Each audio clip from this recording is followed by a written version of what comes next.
melaksanakan hajat bersama, kita memerlukan pemimpin. Memilih pemimpin itu tidak sulit. Dalam fikih ketika sholat itu dijelaskan bagaimana cara memilih imam. Siapa yang diangkat jadi imam? Pertama, a'lamuhum. Orang yang paling alim di kampungmu siapa? Angkat jadi imam. Yang paling alim, paling menguasai persoalan sehingga bisa membawa bangsa keluar dari kesulitan.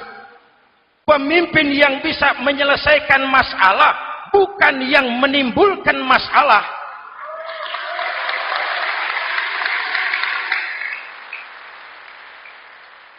Apalagi kalau pemimpinnya jadi masalah, bagian dari masalah. Ini namanya pengurus jadi urusan. A'lamuhum. Pak, di kampung saya ada 2 orang, alimnya sama. Yang mana yang jadi imam? Afsahuhum, yang lebih fasih lidahnya, yang paling pandai menyuarakan aspirasi rakyatnya, punya sense of crisis. Yang satu alim tapi pelo, yang satu alim tidak pelo, yang tidak pelo jadi imam. Kenapa tidak sah orang fasih bermakmum kepada imam pelo? Pak, ini imam pelo, makmum pelo semua, sah. Namanya kampung pelo. Aduh Pak, ini 2 orang alimnya sama, fasihnya sama, yang mana yang jadi imam? Aktsaruhum sinnan, yang lebih tua umurnya, senioritas baru dihitung. Lahirnya bareng Pak. Yang mana yang jadi imam? Awaluhum hijratan, yang lebih dulu tinggal di situ, yang punya semangat nasionalisme yang tinggi, yang cinta kepada bangsa dan rakyatnya. Sudah ada imam, sudah, ayo azan. Apa azan itu? Proklamasi. Salat mau dimulai. Sudah azan? Sudah. Qobliyah 2 rakaat, qobliyah. Apa qobliyah itu? Dulu ada namanya Panitia Persiapan Kemerdekaan Indonesia. Qobliyah. Sudah qobliyah? Sudah. Luruskan shaf. Atur barisan yang lurus. Rapatkan barisan. Apa ini? Bentuk pemerintahan yang kompak, bersih, berwibawa. Jangan sesama elit saling tawuran.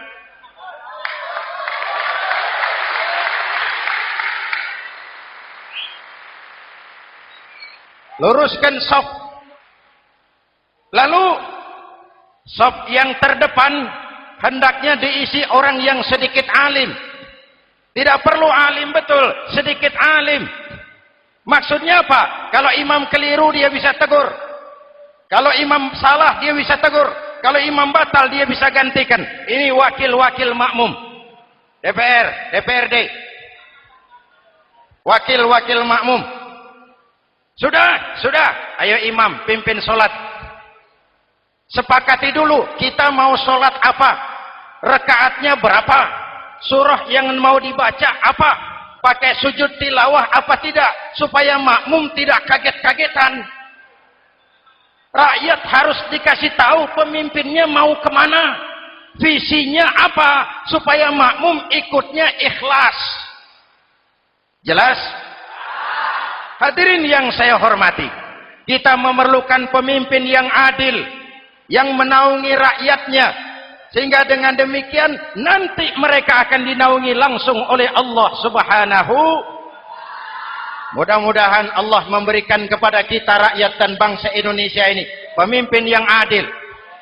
Saya yakin perjalanan waktu akan mengantarkan kita di mana orang-orang akan terbuka topengnya sehingga akan jelas mana pembela rakyat, mana penyengsara rakyat.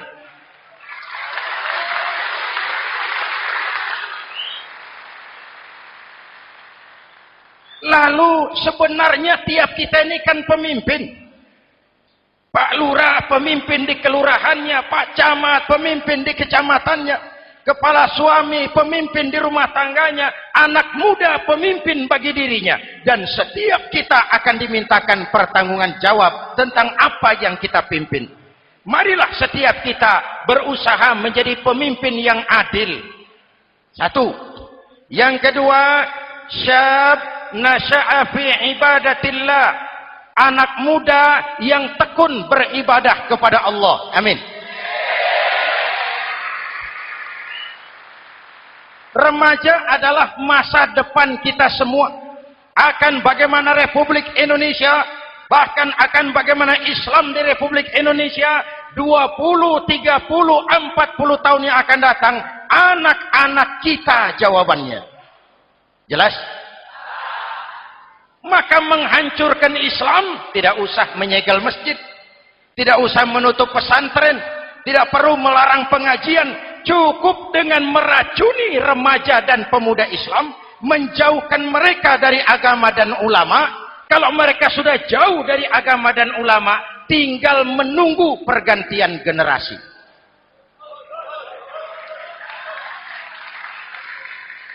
Maaf, kalau yang sudah 60 tahun ke atas, itu saya anggap angkatan selamat. Generasi tanda seru. Insya Allah mantap akidahnya, tidak goyah imannya. Tapi yang 30 tahun ke bawah, adik-adik saya ini, the next generation, kalian yang jadi pilot project. Hei remaja-remaja Islam, kalau mau jadi remaja dan pemuda modern, jangan dekat-dekat ke masjid kuno. Masjid khusus 70 tahun ke atas.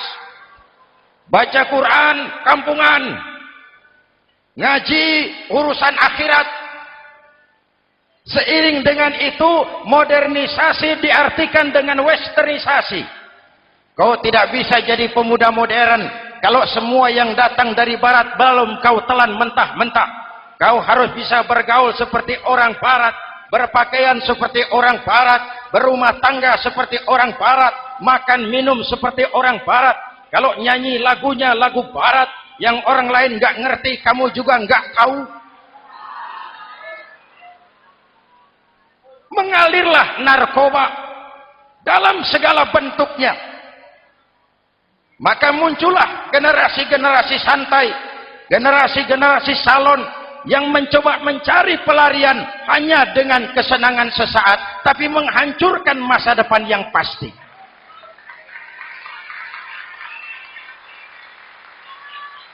Maka mengalirlah free love, free sex, Samenleben, hidup bersama di luar nikah alias kumpul. Ya sama saja, kumpul kebo, kumpul embek itu sama. Hadirin yang saya hormati, kalau sudah hancur tinggal menunggu pergantian generasi. Oleh karena itu, adik-adik saya, para remaja, para pemuda, kalian harapan kami semua. Di pundak kalian kami pertaruhkan hari depan bangsa dan negara ini. Hidup cuma putaran menunggu giliran. Ada saat datang, ada waktu pergi, ada hari lahir, ada saat kembali, ada hari dilantik, ada saat untuk menyerahkan jabatan. Hidup cuma sekadar menunggu giliran. Karena itu kepada kalian saya ingatkan satu ucapan orang bijak. Hai anak muda, berpikirlah kau di waktu pagi, bekerjalah di waktu siang, makanlah di waktu sore, dan tidurlah di waktu malam. Berpikir di waktu pagi, belajar mumpung masih muda. Bekerjalah di waktu siang, amalkan ilmu itu setelah dewasa. Makanlah di waktu sore, hari tua tinggal menikmati hasilnya. Tidurlah di waktu malam, matilah dengan tenang. Kalau pagi kau tidak berpikir, nanti siang kau tidak akan bisa bekerja. Kalau siang tidak kerja, nanti sore mau makan apa? Kalau sore tidak makan, alamat malam nggak bisa tidur.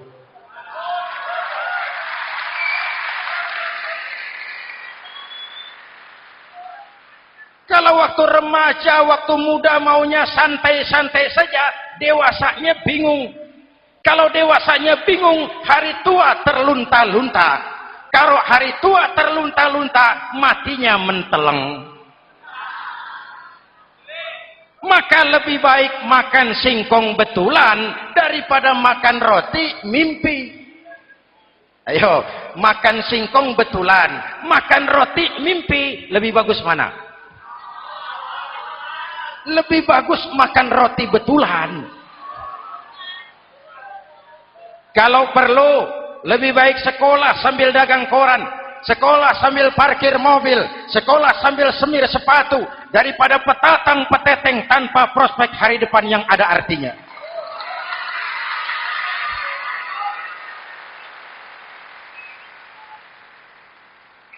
Inilah golongan kedua yang nanti akan langsung mendapat perlindungan dari Allah. Anak muda yang tekun ibadah. Kalau orang tua tekun ibadah, pantas. Orang tua rajin ibadah, tidak istimewa. Masya Allah Pak, itu orang tahajudnya hebat, wirid yasinnya mantap, puasanya luar biasa, zikirnya mantap. Umurnya berapa? 70. Wajar. Lalarwi sanjo. Sudah larut senja. Kalau 70 masih jadi preman, kapan taubatnya? Tapi kalau ada anak muda, darahnya masih mengalir dengan panas, keinginannya masih sejuta khayal, dia bisa salurkan di jalan Allah, itu amat disukai Allah, dan itu akan mendapat perlindungan langsung dari Allah Subhanahu. Hadirin kaum muslimin di seluruh tanah air yang saya cintai, sekarang kita sampai kepada golongan ketiga yang nanti dinaungi Allah. Itu siapa? Rajulun qalbuhu mu'allaqun bil masajid. Seseorang yang hatinya selalu terpaut kepada masjid. Masjid memang tempat melaksanakan sholat, tapi lebih dari itu dia adalah pusat kegiatan umat. Umat Islam dengan masjid seperti ikan dengan air, tidak boleh berpisah. Sehingga ada hadis qudsi mengajarkan, inna buyuti fil ardil masajid wa inna zuwari fiha ummaruha. Rumahku di permukaan bumi adalah masjid. Orang-orang yang memakmurkan masjid adalah tamuku. Dari masjidlah terpancar semangat silaturahmi, dan itu yang sangat kita perlukan sekarang. Di tengah-tengah kerentanan kita sebagai bangsa, masjid harus jadi lem perekat. Di sini siapapun yang datang mengucapkan assalamualaikum, betul? Menebarkan salam, menebarkan rasa damai, bersalaman. Kata Nabi, ma min muslimaini yaltaqiyani fayatasafahani illa ghafarallahu dzunubahuma. Apabila dua orang Islam bertemu lalu bersalam-salaman, Allah akan menghapuskan dosa yang terjadi di antara kedua orang itu. Bangsa kita sedang rentan perpecahan. Benih-benih disintegrasi bertebaran di mana-mana. Maka mari kita kembali ke masjid untuk menyusun semangat kebersamaan, meluruskan saf, merapatkan barisan, dan menerjemahkannya di luar masjid.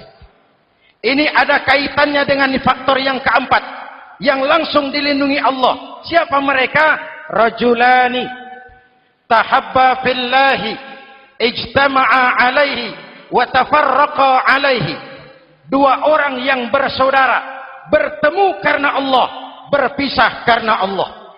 Itu akan dilindungi langsung oleh Allah di hari akhirat nanti. Dua orang bersaudara, bertemu karena Allah, berpisah pun juga karena Allah. Tadi dalam perjalanan ke sini, saya melalui sebuah desa. Masih ada sisa-sisa tawuran antar desa. Saya tidak sebutkan desanya, itu rahasia perusahaan. Saya cuma prihatin, siapa lawan siapa. Siapa yang kita bakar rumahnya? Siapa yang kita sambiti dengan batu? Siapa yang kita rugikan? Padahal urusannya kadang-kadang sepele. Di satu desa misalnya, cuma urusan kaset jadi tawuran antar desa. Ini kan hal yang sangat sepele. Padahal Nabi mengajarkan dengan keras, kalau dua orang Islam saling bertengkar, al-qatil wal maktul finnar, yang membunuh dan yang dibunuh dua-duanya neraka. Sahabat bertanya, ya Rasul, kalau yang membunuh masuk neraka pantas, kenapa yang dibunuh neraka juga? Rasulullah senyum lalu berkata, yang dibunuh pun sudah punya niat membunuh, cuma keduluan dibunuh. Andai kata tidak dibunuh, dia yang akan membunuh. Mari kita renungkan, kenapa sebagai bangsa kita seperti tercabut dari akar budaya kita. Kita jadi beringas, kita jadi brutal untuk hal yang sepele.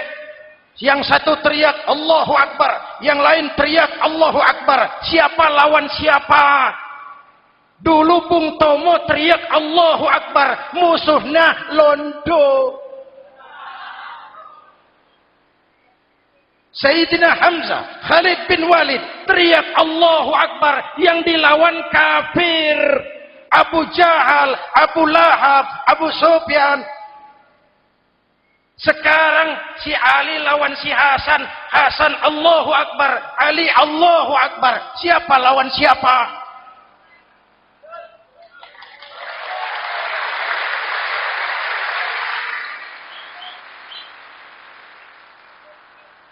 Kenapa kita jadi begitu mudah menggunakan nama Tuhan untuk melampiaskan ambisi pribadi? Kenapa Allahu Akbar yang begitu sakral kita lepas cuma untuk pelampiasan sebuah dendam? Dua orang yang bersaudara bertemu karena Allah, berpisah karena Allah, itu ukurannya. Kau di jalan Allah, kau saudaraku. Keluar dari jalan Allah, selesai persaudaraan sampai di sini.